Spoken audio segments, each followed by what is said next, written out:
Okay, y'all, this is the video tutorial for importing audio into Flash for your final projects, and then cutting it up scene by scene so that you can animate scenes or shots of your narrative independently for your 30-second narrative. Let's open up a Flash ActionScript 3 file. You want to make sure that your final composition is 1920 by 1080. And this is a standard resolution for an HD video.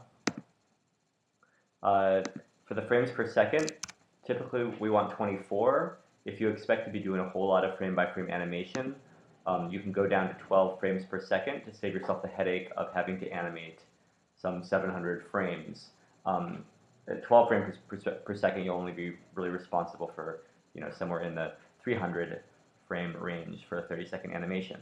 So you can talk to me if you have any questions about that. If you're doing mainly motion tweens, keep it at 24 frames per second.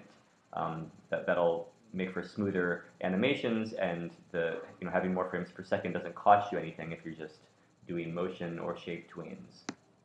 Okay, so here I have, oh, and of course you can get to this these properties if you just deselect everything. Just go to your move tool and click off of it everything so that nothing's selected, and then you'll get the kind of overall document properties. Now I have my composition open here. I have my scene panel open. I have my library open. To import audio, first off, go to File, Import, Import to Library. It's a little bit easier.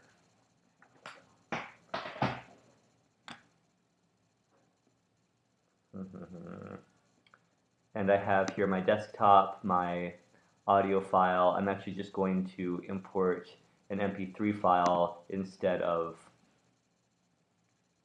the narration that I was using in class, just to save you all the headache of listening to my voice talking in two-part harmony. So once you get it into your library, you can drag it onto the stage. Remember that your audio actually ends up existing in the layer that you have selected. So make sure that you create a layer for it that doesn't have any other information on it.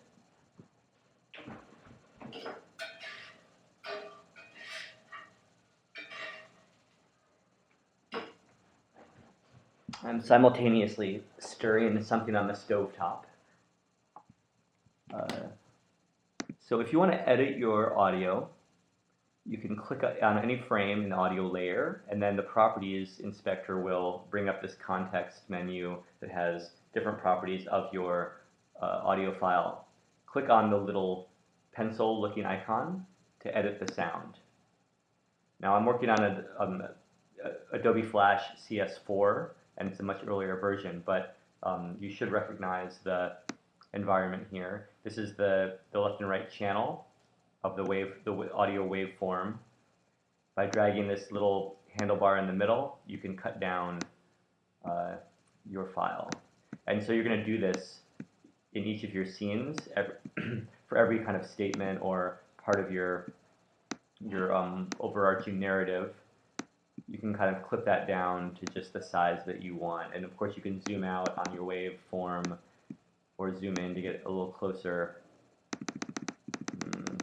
So where's the end of my...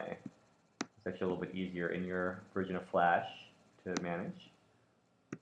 They've been doing a good job improving the software over the last few years. So I'm just going to cut this down almost all the way down to the beginning. Okay. This is a long audio file. It's like a 5-minute song, actually, instead of your 30-second animation. You can see the seconds, 100 seconds, 150 seconds, 50 seconds. Okay, so we just cut it down to like, a few seconds here, and then we can preview. Okay, very short, and then say OK, and you can see up here on the timeline that your waveform has been cut down.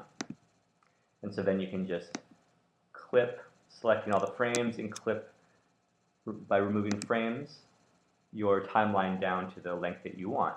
And then at some point, for the sake of your storyboarding effort, to just get things structured in the right kind of way, just give yourself a little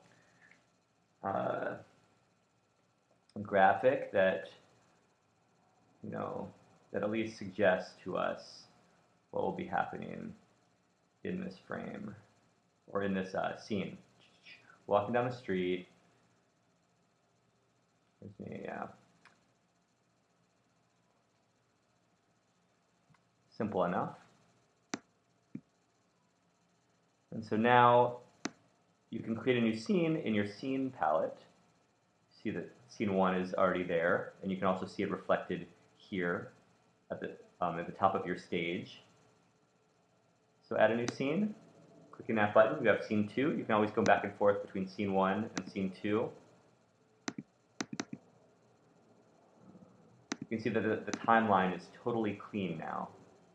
And if I want to bring in the second part of my narrative, just drag it into scene 2, and I'll go through the same process of cutting it down to the second part of my narrative.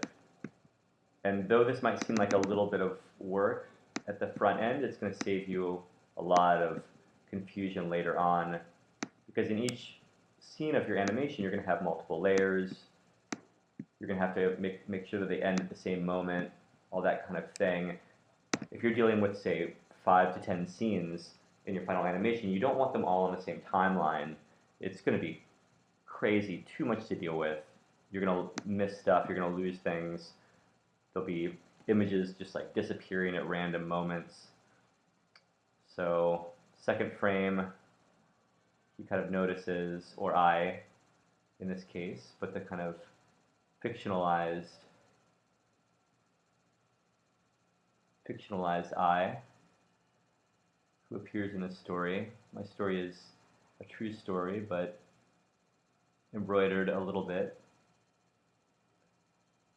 The fictionalized I sees the cat in the distance and reacts, and he's probably coming into the frame at the beginning of this scene. You can give yourself stage direction. You know, the cat's going to be moving. Probably the cat's leaning up against this building, this brick wall. Probably everything else will be more or less still, except for the cat moving, the character coming into frame, and then the gaze going towards the cat. You can even do like a dotted line. Bam. Okay. Oops. And look at me. I've drawn on the audio layer. Not great, but not good practice. And now in position 3, or scene 3, it'll be like a close-up of the cat. Trying to reach up to the window. Whatever. So now, let's see, bring in my audio once more. You see that when you have something in the library like that, it's very handy. You can just bring it into the composition at any moment. You know, as you remember, your symbols will appear there as well. I've brought in my audio, but I want to insert frame. Okay. To make it play for a certain period of time. This is only 40 frames, which is how many seconds at 24 frames per second. You tell me. So if you want to test only the scene that you're working on, you can go into Control, Test Scene. It should not pick up.